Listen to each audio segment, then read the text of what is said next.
Hello and welcome to the Formula Botanica Green Beauty Conversations podcast. My name's Gemma and I'm the Business and Relationship Manager at Formula Botanica. If you'd like to find out a bit more about what we do and who we are, try our sample class over at formulabotanica.com. In this episode, I speak to Paula from SuperFoodLx about starting a hair care brand and attending trade shows and exhibitions, and if they're worth it for your brand and what sort of effort it takes to put in to succeed at these shows. Enjoy. Hello and welcome to the podcast, Paula.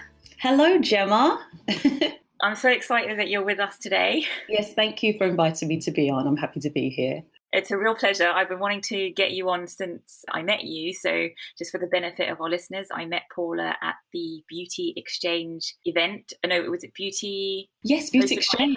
Exchange hosted by Enterprise Nation in June. And she had a stall and I saw these wonderful shampoos and stuff that she had, and I went over and started talking to her. So I got to know a bit about her and we've had a couple of telephone conversations since then. So for the benefit of the listeners, if you could just introduce yourself, Paula, explain who you are, your journey, your story, because you've got a really interesting backstory that I think all fellow entrepreneurs would be excited to hear. Yes, so my name is Paula Francis it's still a new startup brand. It's a vegan, plant-based hair and skincare brand called SuperFoodLx. We also make supplements as well, vitamin supplements. And the brand came about because, I was living out of the country and my hair fell out. And my mum, who's still a practicing nurse, she's been with the NHS for, about 47 years now, or maybe even a bit longer. And she made me a little pot of oil, which really helped for my hair to grow back and to regain its strength. And I just thought, if this was a problem which can be solved with like a little natural remedy, I'm sure that this is an issue that lots of other women are having. And it just started us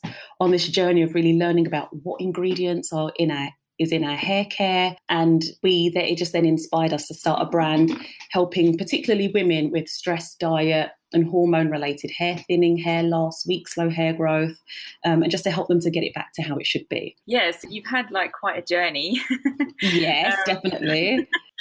And so when I met you at the event, you had a stand there and we got to chatting about some of the different events and exhibitions and shows and everything that you'd attended as an entrepreneur. And I know that within our community and our students and our graduates, people often ask the questions like, which show should I go to? What are they like? Is it suitable for my brand?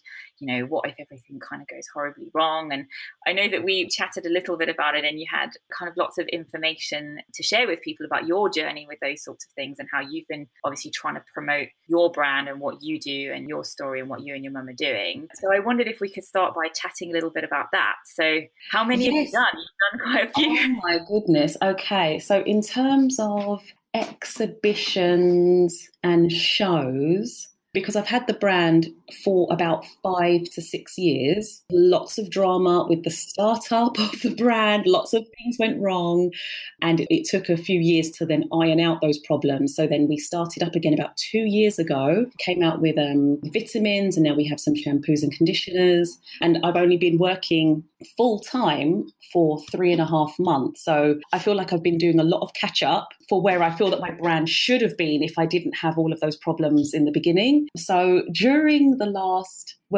between the last week of April to the end of May, over 5 weeks, I did an exhibition every week. So I did 5 exhibitions in 5 weeks. And I think maybe in total, I've done maybe about 8, I think. I kind of compacted 5 into a really short period of time. And then I think I've done maybe 2 or 3 major ones outside of that. And they vary greatly. Shopping habits vary greatly. The location where you are is very different. I've found that going up north, the customers are very different in terms of people wanting vegan, plant-based and being really, the London crowd is very different, I should say, to people that are up north, I found. And you have to, I think, there is nothing right or wrong in terms of which ones you should do. I just think that you have to be willing to put yourself out there. They are expensive. So I think for anyone who's starting out, I would say, maybe do try and get some feedback as to what is where people have typically done very well at that event. So I think it's worth maybe going to a few just as a customer and just to see how you like other brands that are like you there. And even if there aren't, maybe that is actually also a bonus. And you can just speak to the people and just say, hey, how are you finding it here? Like, I'm a retailer as well. Are you doing okay here? Because everyone is always so willing to share their experience. And that is how I've actually started to do more exhibitions, because from other people, other brand owners, I go, oh, which other ones have you done? And they say, like, what have you done? And then we kind of swap notes and we go, okay, we are definitely going to do A, B, and C, or I did so-and-so show and it was horrendous. So I would say if you really don't have, you are more nervous about doing it, because as I said, they are expensive. I would just say, go to a few as a customer, ask questions, and then make your decision based on that. I mean, it's quite interesting because, obviously one of the things that people often say is, they're starting their brand, like you were saying, they've had like ups and downs, and sometimes it can feel quite lonely, when it's just, you might have a business partner, or like, you have your mum, obviously, which is great. But some people say they very much kind of feel quite isolated, especially if they've left a full-time job and, they're just plowing ahead at their business and it kind of feels like there's nothing else going on. I mean, do you think that shows and exhibitions and those sort of things can be helpful? Like you said, because you got to meet other entrepreneurs, you got to network. I mean, do you think those are the sort of places where you could build long-lasting relationships with other people, like other entrepreneurs? Definitely. Yeah, definitely. I've met so many really lovely people. And because you're all in the same boat, like doing an exhibition is exhausting. And I think that a lot of people don't. And I think even brand owners, I think a lot of people, as for myself, I never ever got into it going, oh, I am going to do exhibitions. I was like, I have an idea. I'm going to create some products. I want to sell wholesale to retailers and department stores. That was my goal. I never thought about doing, direct from business to customer, face-to-face sales. I didn't consider that at all. But what I found that because things did go wrong, I'm very much a troubleshooter. Anytime something goes wrong, I'm like, okay, how do I kind of pull this back? And the way to pull that back was then to start doing face-to-face sales. And I found that because people didn't know my brand, that was actually a very effective way to get brand awareness, to educate people about my brand, its ethos, and people love to know who the owner is. So I found that has been really effective in helping us to market the brand. And so it's something which I have worked into, like our marketing model, like our business model. Yeah, it's interesting because I think that a lot of people haven't considered exhibitions or shows or whatever as a key part of marketing, of how to market themselves, mainly because I think that sometimes they can be viewed as too pricey and people aren't sure whether they're worth it. People might feel anxious and scared about how they put themselves out there. I mean, how much preparation goes into one of these? Because recently, so I met you at the Beauty Exchange, and that was like a smaller one, wasn't it? It wasn't sort of, and you were very prepared and obviously very personable, and you were speaking to everyone. I saw you, and you seemed comfortable with that.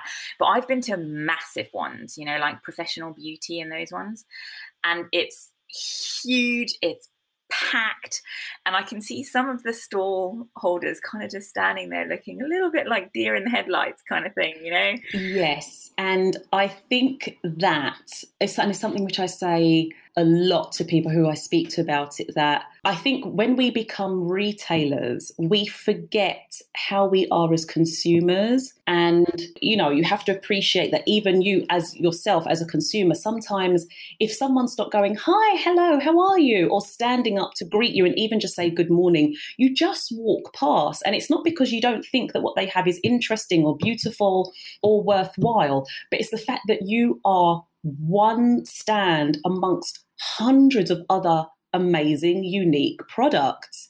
So you need to kind of physically put yourself out there, and to know that just because you've purchased the stall and you've set it up, that doesn't mean people are going to walk over and stop at your stand. And it's not because there's anything wrong with you, but it's just because of shopping habits. So you do need to, and it's something which I feel that I continue to work on. And you only find out how you are as a retailer and how your brand and your branding is speaking to people by actively just being in front of them. So what I learned about my product from doing exhibitions is that my labeling wasn't very good. It looked beautiful, but people were like, so what is it? And I'd be like, they're holding it in their hand. And the amount of people that would say, what is it? Or how do I use it? And can I eat it? I was like, I have to accept that I have made a boo-boo with this design, because I do everything myself. I formulate, I choose the packaging, I design the labels, I write all the content for the website and for the labels. And the only person I ever have to blame is myself.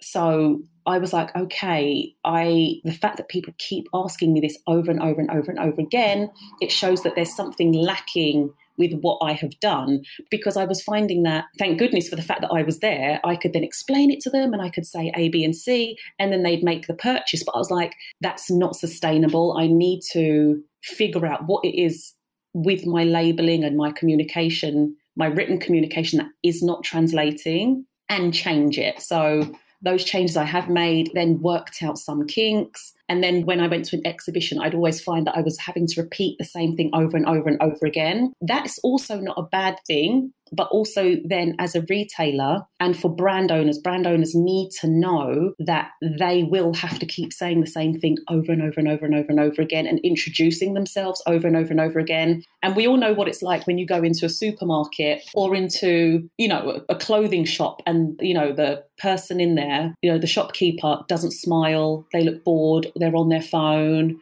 We all know how we feel about that. So you then have to go, okay, what is great customer service or just reasonable customer service? And you need to be willing to do that all day. You have to talk to the last person the same way you spoke to the first person 8 hours ago at the beginning of the day, because when that customer comes up to you, they don't go, oh, I understand, you've been here standing on your feet for 6 hours already and you've only had a quarter of a sandwich and a sip of water. But that's not their problem. That is your issue that you just need to keep it going. So it's a great testing. I don't know how to phrase it. I think that I don't mind it. It is exhausting. I would never say as I said, I did 5 shows in 5 weeks. I would never do that to myself ever again.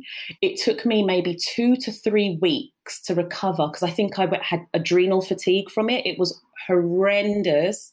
Like for the first week, I would wake up, have something to eat, and as soon as I'd eaten, I'd be like, okay, I need to go back to bed. And I would literally go back to bed in the deepest sleep for another 2 to 3 hours. And I would just do that day in, day out. And I was like, I didn't realize it was taking so much out of me, because one day I get into, I call it exhibition mode. Yeah. And when I'm there, I'm like, sell, sell, sell, sell, sell, smile, smile, smile, smile. And that is exhausting, because you're not doing that every day. So, but the thing is, what that has allowed me to do is to say, okay, this exhibition, we made a lot of money, or we made some really great contacts and we've got repeat sales. That one, okay, we just broke even with a bit of profit. Is that really worthwhile to us? So like me and my mum, we're trying to say, okay, which ones are the most lucrative for us to hopefully only bring it down to like maybe 3 a year, because we're hoping that, our online sales will grow, we'll be too busy to be doing, and we won't actually need to rely on exhibitions, because at the moment we make a lot of sales at exhibitions, and it has really sustained our business so well. As I said, I did work it into our model, but I just don't see how, aside from hiring more people, which is difficult, and I'm kind of there at the minute, it is tricky. I'm not sure how long I can keep up with doing that and staying sane.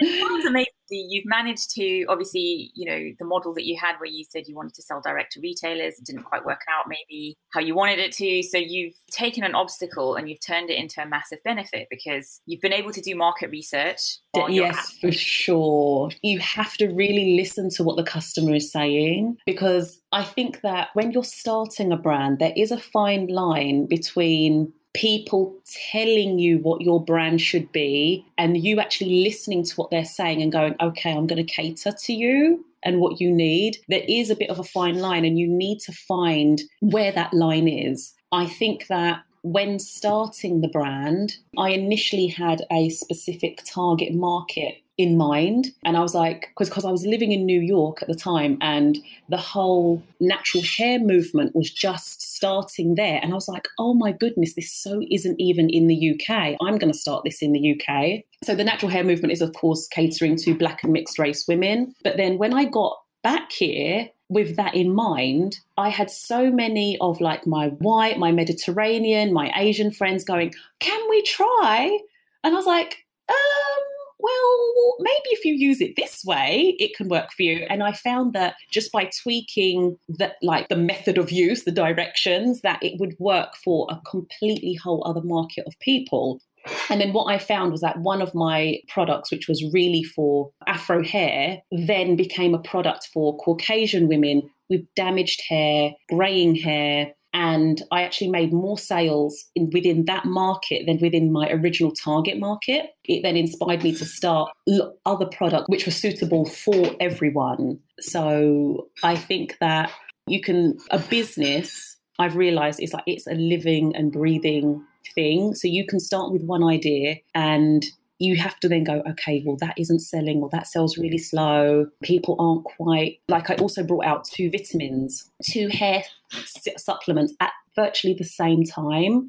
And that for me was problematic because so many people then going, what's the difference between the two? What's the difference between the two? There was a marginal difference between the two. I thought that they both got very different functionalities, but for the average person, they just didn't understand it. And what that caused was for me to then say, okay, I either have to discontinue one or I have to market one of them in a very different way because they're competing with each other and one is selling easier than the other. So I have changed the marketing strategy for one of them, and you have to be responsive to that. An idea that you had may not necessarily have been a good idea, or that maybe if you change it in a certain way, that it can actually attract a different demographic that you didn't really consider in the first place. Yeah, so I mean, you're able to, through the shows and stuff like that, because often you're able to talk to people directly, because often we'll get advice from people like marketing people and they say, oh, you need to find your ideal customer. And people are like, where do I do that? And obviously you can do market research online and do different things, but my gosh, the best market research has been face-to-face. Sorry to cut you. It's been, because you can get so much data, and I've been through so many business startup programs where it's all about, doing your market research is looking at statistics and hoping that they work. And yes, to a certain point that is helpful, but it's only helpful if it translates into sales. So when you get in front of someone, or when you put your product in front of someone, if it's not selling, that is all that matters. Because, I think I never planned on starting a beauty business, a hair care business. It wasn't, as a girl, it's always something which I've liked, but I'd never really thought about it. And it kind of, I think for a brief moment, it was then a hobby, and it very quickly turned into a business idea. But I just think that for me, this is a real business. This is where I want to have my financial stability. So you have to treat it as, okay, where does the money come from? Who is actually buying my products? And you're just only going to figure that out when you get in front of someone and you start to sell. And I also think what I was doing, I think incorrectly, maybe in the beginning, was maybe selling to the wrong people as well. So I did, and there was actually very easy ways of doing the face-to-face research without investing in a massive exhibition, because people that go to exhibitions are the same people that go to farmers markets and things like that. So as much as I'm like, I don't like to do markets because it's outside. I hate being cold. I hate being too hot. I hate the wind blowing on me. I'm so fussy. It's like, as if it's inside, I am there. But the amount of money that you can make at a market and pay £30 to exhibit or have a stall, and you can make hundreds of pounds there with the investment of £30 or £20 is amazing. So I think for people wanting to dip their toe in without investing anything from £600 to £1,700 in an exhibition, get to a market, even if it's like a church or school fete, and sell, and not just in your local area. Like I've done little mini events in Tottenham, I've done events in Westminster, Bond Street, you know, in hotels for people who are from mixed like social and like economical demographics, or people from very affluent demographics. And the responses that you get and how they spend is very, very, very different. So I would say dip your toe in, like, go to various little places in different parts of, I'm thinking of London, but like go to different areas of London, go to maybe places, you know, like in the country, or go to the city, and you're going to get a very different response from people in terms of their shopping habits, in terms of the questions that they ask you, and in terms of how much they do or don't spend with you. So I think that, and I suppose that's just really crossed my mind, I think that's a really good thing for people to do when they have a brand. Yeah, you can get a lot of like good hands-on information. I guess you've got to be willing to have constructive criticism. Because I guess if someone, you know, I know when you're building something yourself and, you know, it's really important to you, and it's come from a place like, you know, obviously you had some issues with your hair, so it comes from your heart. You've built this recipe that you've had, and you want to share what you're doing with other people. When someone comes and says, yeah, I don't really like it, or I don't like this bit, it can be really hard to hear sometimes, can't it? It can be. And I mean, you know, some people, you know, have picked up, you know, sometimes people can be quite harsh. And it's the fact that, and I suppose, mate, I've probably done that before. Like people, it's like when people are in consumer mode, they don't go, oh, I'm standing in front of the creator or the owner. People just say what's on their mind. If they don't like the smell, they go, oh, I don't like that. Oh, that smells like my gran. Oh, no. Like, and you just have to like take it and go, okay, well, you know, I mean, if that's something that's happening with every single person, or people aren't actually complimenting it, people are very vocal when they are smelling something, they're touching something. So I never really even need to ask people what they think of a product. They just say it. They will put the cream on their hand. Oh, that feels nice. Oh, no, that's too oily for me. The people just say how they feel. And that is very valuable for someone who is just starting out, or even if they're introducing a new product into their range. Because when I'm making things, it's really between me and my mum. Me and my mum have to like it, and that is it. And then we kind of give it to a few close family and friends, and we just give us your honest feedback. You're not always going to get honest feedback from people who are close to you. And we haven't really made any bad decisions with fragrances or formulas or anything like that. But it's mainly been with the labeling, which I'm in charge of, where I'm like, okay, I'll fix that next time on my next minimum order quantity run of 2,500 labels, which I've paid goodness knows how much for. So yeah, I mean, you do have to, if people aren't saying anything, or if people are kind of like, you know, we all know what it's like when people don't like something, you do have to just be responsive to that. Or maybe if someone next to you has a similar brand and they are just making sale after sale after sale after sale, and you're kind of standing there not really gaining, you're not really doing the same. You have to go, okay, well, what is it that they're doing, or what is it that they have, which is why they're managing to get such a buzz? Is it because is it because they're established, maybe they're getting repeat sales, or is it because they're being personable to everyone that walks past, or is it because their packaging just looks amazing, or, you know, or maybe it's the signs that they're using. So you just have to, you know, and I have had a couple of other brands come over and kind of, as if to say, like, what is it you're doing? What is it you're saying? Why people are coming over? And I think it's just from, I suppose, the experience maybe of doing it face to face. And I think that because it is my brand, I know it inside and out, and I'm like, this needs to, because it's, you know, I didn't just start this last week, and I'm just kind of seeing how it goes. I've had this for a few years now, and I'm like, this needs to make some damn money. So I'm really, really do push in a polite way. There's like, and I've been in in hospitality and things like that. So being, you know, face to face with people and being conversational with people, I don't find difficult. I'm not nervous about speaking to people I don't know. If I hand someone a flyer and they're like, no, thank you, I'm just like, okay, that was awkward, but I'll keep on moving. Like I'm not really easily deterred. And I think a lot of people can find that very uncomfortable. And especially as, you know, we create brands because we enjoy the act of creating. For me, it's really expressive, it's creative, it's artistic. I really enjoy it. And selling, the retail aspect of it, is a completely different part of business. And fortunately, I don't mind those two aspects. I mean, there's many other parts of the business which I absolutely cannot bear, such as the accounts. I just keep my bank statements in order and I'm like, I'm giving that to someone else. Keeping up with social media, I also find very, very difficult. Oh my gosh. And doing like, you know, keeping on top of like all the website, you know, developments and changes and all of those things I really don't enjoy.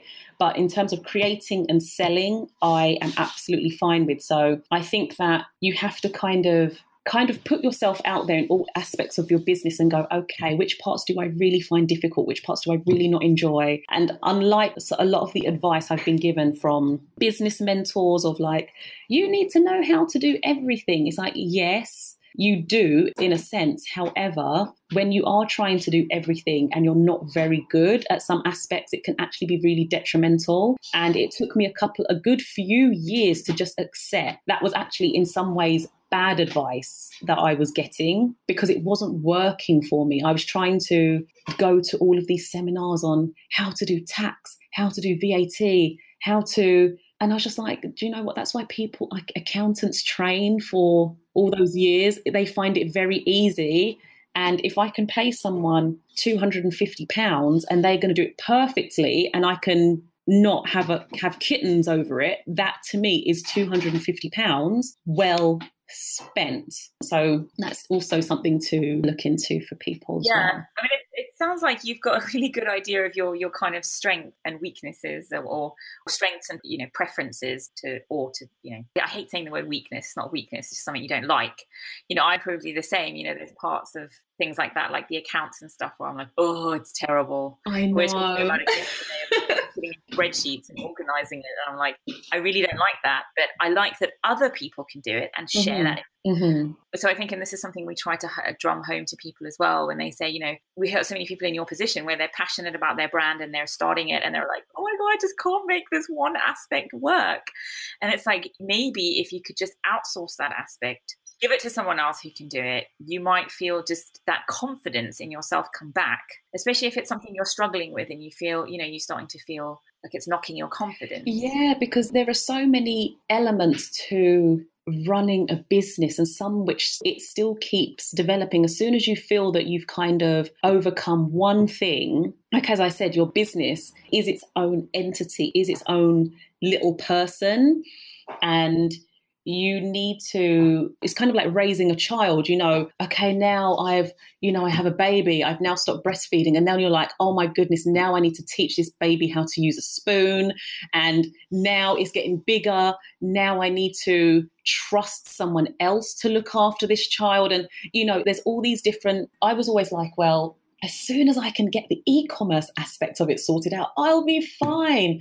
And then I was like, okay, well, this is driving me crazy, always having to run to the post office as I was doing today, like posting all of this stuff.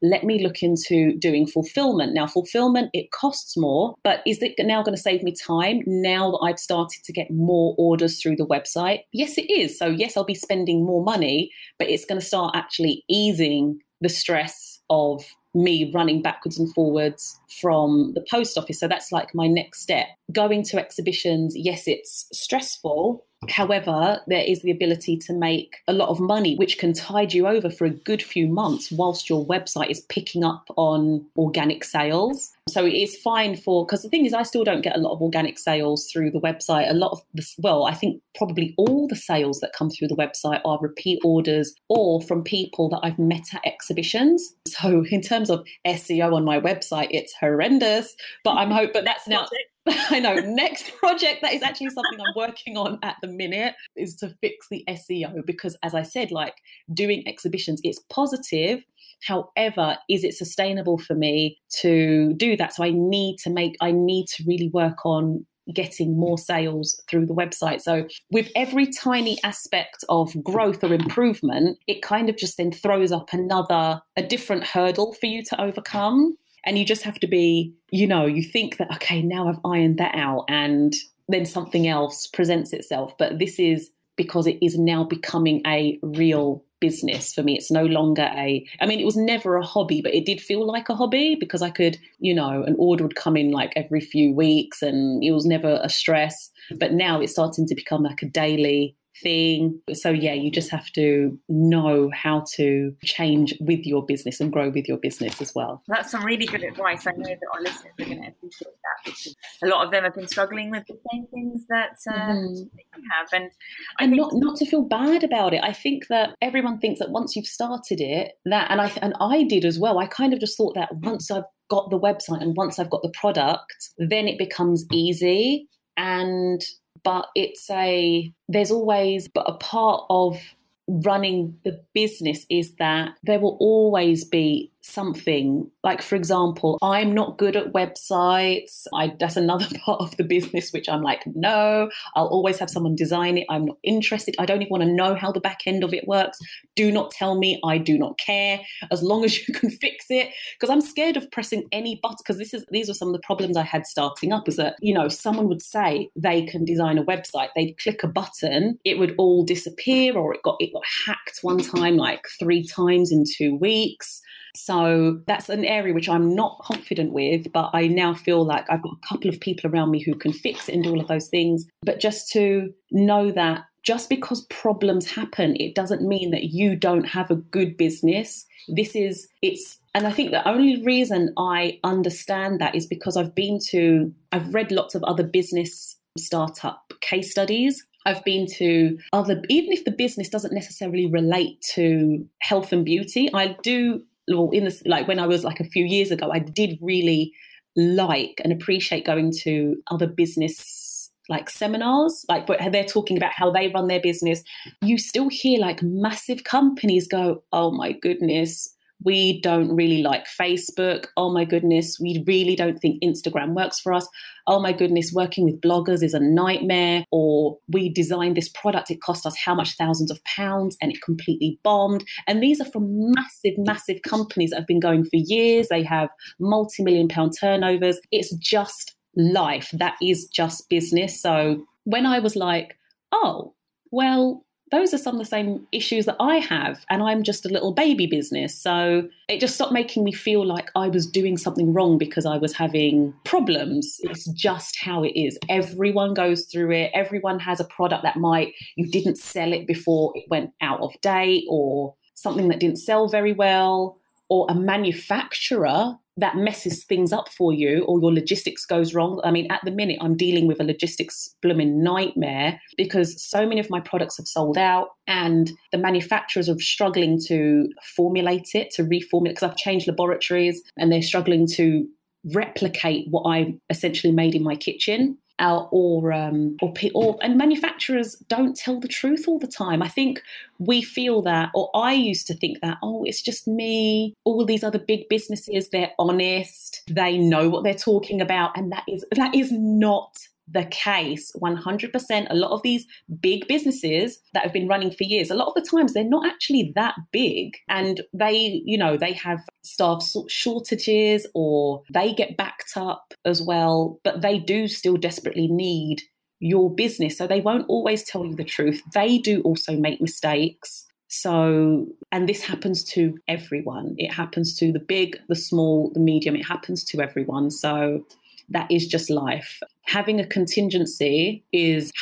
monetary contingency is very, very important. Oh my gosh, I can't explain how important it is to say, okay, this product costs £1,000, £2,000 to manufacture. What if it does not arrive on time? Because as I said, that's an issue which I'm going through right now. And my website is like sold out, with no specific date as to when I'm getting those back. But what that did for me was then made me go, okay, these damn manufacturers that have got me in this situation, they've got my money, but they're not delivering. What can I do? What can I still keep selling, which is going to, at least allow me to say I have a functioning business? So that is what gave me the idea to then go, okay, what can I make from home? And that's where I got the ideas for just developing some plain oils, to doing clays, to doing more skin products outside of hair care. And that I just feel has helped me to, as just like, it's not the perfect solution, but it has helped me to keep ticking along and to keep selling products and to keep a website that is not completely sold out of everything. So it's, always prepare for the worst. Always prepare for a manufacturer to let you down or to deliver late. It's not to be a bringer of doom. It's just being prepared. It's just, you just have to be prepared, because I never thought that these amazing laboratories and these amazing manufacturers with, all this year's worth of experience and reputation and being referred to me would still mess up my labels, would still order in the wrong jars, would still send me back a product which absolutely blooming well stinks, So, and this is from professionals that you're paying a lot of money. So it happens. It happens. So I guess from what you're saying is, to summarize,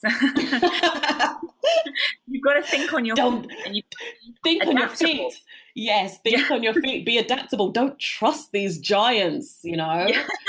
Have a contingency and just think, okay, what can I do if this happens? I know some people have said to me before as well, because I also believe sometimes in worst case scenario thinking, where I'm like, right, this is the worst thing that absolutely could happen. If it did happen, how prepared are we to manage this situation? Because sometimes I don't like being the surprises happen all the time. I'd get surprises every day. But, for the big things, I'm like, okay, I have thought about it a little bit. And if this did happen, which would be kind of my worst nightmare, but at least I have an idea of how I would manage it somehow. Or, you can problem solve. So I guess being able to shift your mindset and shift into problem solving mode is just absolute key. Absolutely, and like you've been able to do that, which is... Yes, I've done that, unfortunately, a few too many times, but it really, I think that is what keeps the business going, because I don't go, oh, something went wrong, maybe it's just a sign that I'm not meant to be running the business. And a lot of my friends have turned around and said that to me, have said, okay, do you know what, Paula? You're having problems all the time. We won't think that you're a failure if you give up, or, no. Yeah, they've said that to me. You don't have to keep doing this, because I'm not the type of person, I don't really have hobbies. I just make a point of enjoying my job, and that's it really. So, whenever I'd meet up with them, I'd be like, this has happened with the website. This has happened with the manufacturer. This court case, because I have had to take laboratories to court. This is what has happened. This is what has happened. And it just got to the point they were like, Paula, this really doesn't sound positive. But the reason I kept going was because I had so many testimonials back. I'd managed to get myself some press, and I knew that the product worked. I know that the product looked beautiful. I know it had lots of positive feedback.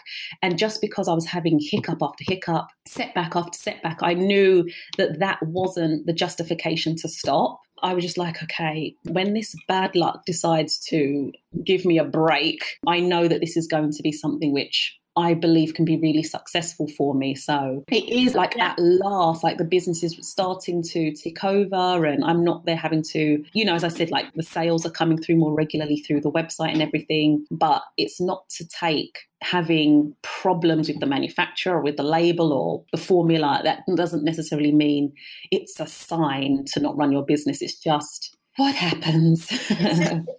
And I think, Lorraine often says to me, so she says, we often forget that the Estee Lauders and the L'Oreals and stuff, they started in their, formulating in their basements and their attics and whatever. And they would have experienced similar kind of things. Of course, yeah. Now all massive and successful. And we think, it's so easy for them because they have, big budgets for this and big budgets for that and whatever. And yes, they do now, but they didn't always have that. Yeah, it had to start somewhere. Yeah, you have to start somewhere. So I hope everyone who's listening to this can take inspiration that, you're not alone in facing setbacks and issues. And the more that we kind of talk about them together, I think can give people the confidence to, you know, kind of carry on. Yes, that really has helped. And even just knowing a lot of other business startups, whether they're in fashion or soap or clothing, each small business has their issues. And because like I know quite a few of them now, I know that I can always pick up the phone and go, oh my goodness, this happened. Or people that are more established than me, you know, they still tell me horror stories about something that happened with them, or, you know, it's just, you're definitely not alone. And it does really help, you know, even if you don't manage to know other people, just look up a few business startup case studies, and you know, they're not all sunshine and roses. And another thing which I have found is that a lot of business, not quite a few of the businesses which say, we started up on our own, or ones which seem to go from 0 to 100 really quickly.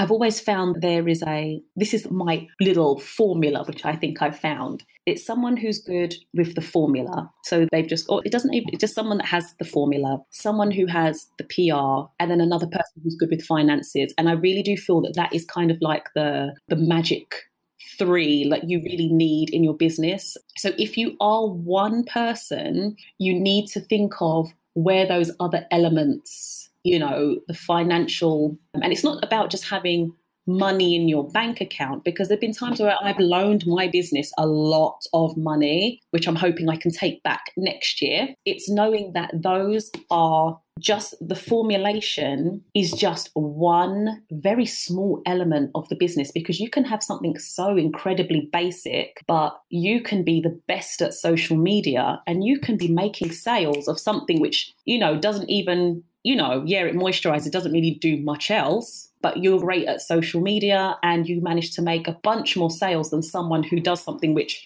can cure psoriasis, eczema, rosacea, and all the rest of it, you know? So for me, in the beginning, I was like, great, I've got a great formula. And now I'm at the stage where I'm like, okay, I need to really focus on, and I feel like the financial aspect is like stabilizing itself. It's fine. And now I'm like, okay, I need to get my marketing, you know, in order so that the business can, because when you have a website, the dream is that you go to sleep and you wake up to orders. That's the dream. So, and that is what I am. And I mean, it's so great that when I'm out, I can be like, you know, out with one of my friends, or, you know, I'm just there hanging about watching TV, which is very rare. But then, you know, your phone pops up with an email that says you've made a sale for £80, £20, £40. And you just think, I'm here just sitting still and I've made money. That's the whole point. That's the business. You want to be able to be sitting on your butt, drinking a lychee martini with your phone dinging with, you've just made a sale. You've just made a sale. You've just made a sale. So that is the goal. And you're part of it. Well, I mean, it's becoming more regular, but I'm really hoping for, I mean, it kind of like went from once a fortnight to once a week to twice a week to 3 times a week to now like every other day. But my plan is like, I'm trying to do, I mean, I've got this blog on my website. I don't know what the heck this blog is doing on my website. It doesn't seem to be doing anything. So I really need to figure out why it's not working properly, or so I need to work that out. But my goal is to get to, and it doesn't sound like a lot to people, but it's like, if I can get to 2 sales a day by the end of like September, October, for me, that will be beyond fantastic. 2 organic sales that come through the website, that's brilliant for me. And then hopefully, of course, I'll have different goals towards the end. But at this stage, I know that I'm still ironing out my branding. I'm personally not, a lot of people love it, but I'm like, I'm not happy with it. So there's still lots of changes I want to make. So, and because I'm like still trying to like iron out lots of kinks here and there, I'm like, but if I can within like 2 to 3 months start to make, see you, mama. She's just giving me some jelly beans. See, that's what mums are for. They are. Yeah. If I can, you know, with all the problems which I can see in my business, if I can start to generate like, I don't know, even if it was like £100 a day, £80 a day, £50 a day, every day, to me, that would be fantastic because it's just me, my mum, and, you know, I'm trying to get freelancers to help me out with like web updates and things like that. And my accountant is a family friend who every so often, I don't know, bring him a box of chocolates, you know. So he's like, I'll start charging you soon. I'm like, oh, you said that 2 years ago. Just give me a break. So, you know, it's like I do my best to, and I don't pay myself anything yet. I'm hoping I can take a paycheck, just a mini baby one. But to me, that's a milestone. So I'm hoping that by September, I can give myself a paycheck. But for me, that to me is a signal that my business is working. So in order for me to be able to do those things, I'm like, I need to push and do a tiny little bit every day. So. Well, Paula, thank you so much for sharing all of that with us. I mean, you know, what a journey. And I really hope that your fellow entrepreneurs can be inspired. And just, I guess the strongest message is don't give up, because, you know, you can do it. You really, really can. So I just want to say thank you so much, Paula, for joining us. No worries. It was a pleasure speaking with you, and hopefully we can chat again soon. Thank you so much for joining us for this episode with myself and Paula from SuperFoodLx. I really hope you enjoyed it, and I hope that the information that Paula shared with us proved valuable. Thanks again for listening, and if you want to share your feedback, you know, you're welcome to at any time. If you want to find out a little bit more about Formula Botanica, head over to our website and at formulabotanica.com and check out our sample class. You can find us on Facebook at Formula Botanica, Twitter at Formula Botanica, and Instagram at Formula Botanica. And if you've got a chance, I would highly recommend checking out our free Facebook group, Skincare Entrepreneur Mastermind. That's it for now. Bye.